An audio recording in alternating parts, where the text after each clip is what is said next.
Welcome back to EmRatThich channel, the best place to learn table tennis. Fan Zhendong and Chen Meng are forced to retire. WTT has answered Fan Zhendong. Team France doesn't really like WTT's statement.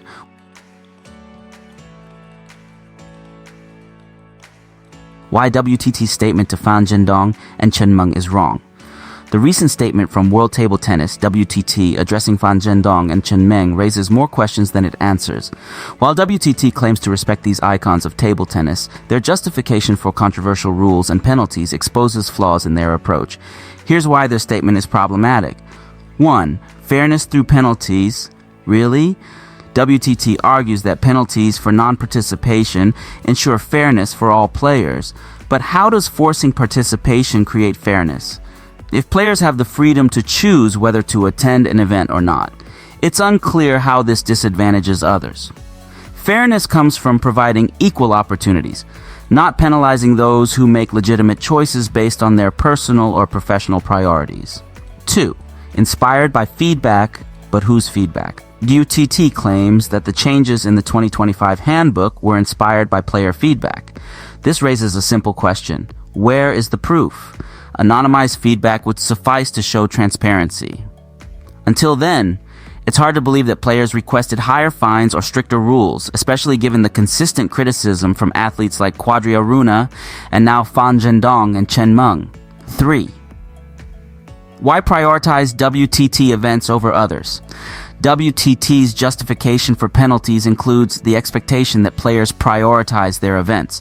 But why should they? Many players depend on club commitments and other tournaments that offer better financial rewards. If WTT cannot match or exceed these opportunities, the problem lies with WTT's structure, not the players.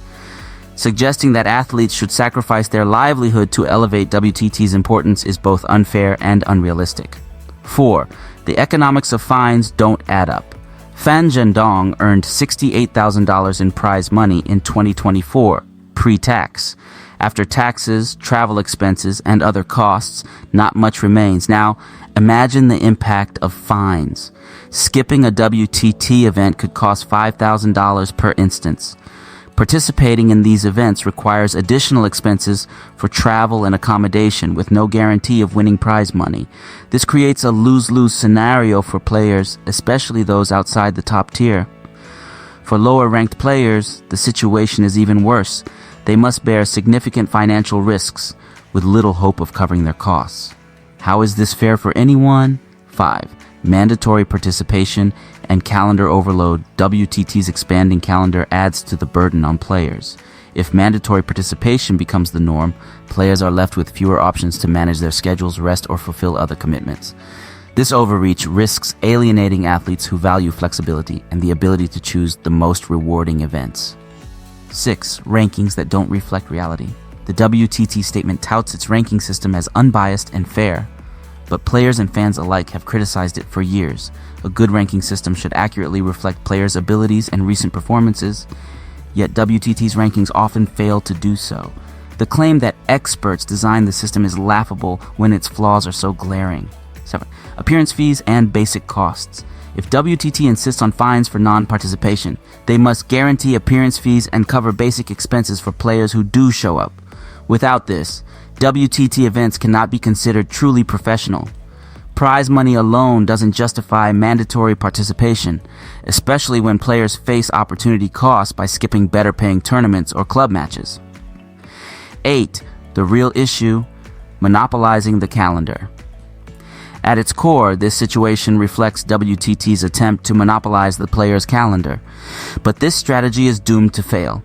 WTT's importance should come from creating events that players want to attend, not from imposing fines or mandatory participation.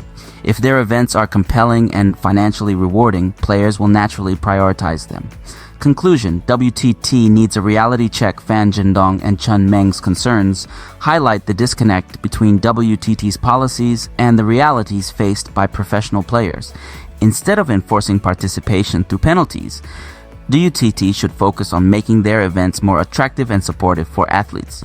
Transparency, fair compensation, and respect for players' autonomy are the keys to building a sustainable and successful table tennis ecosystem.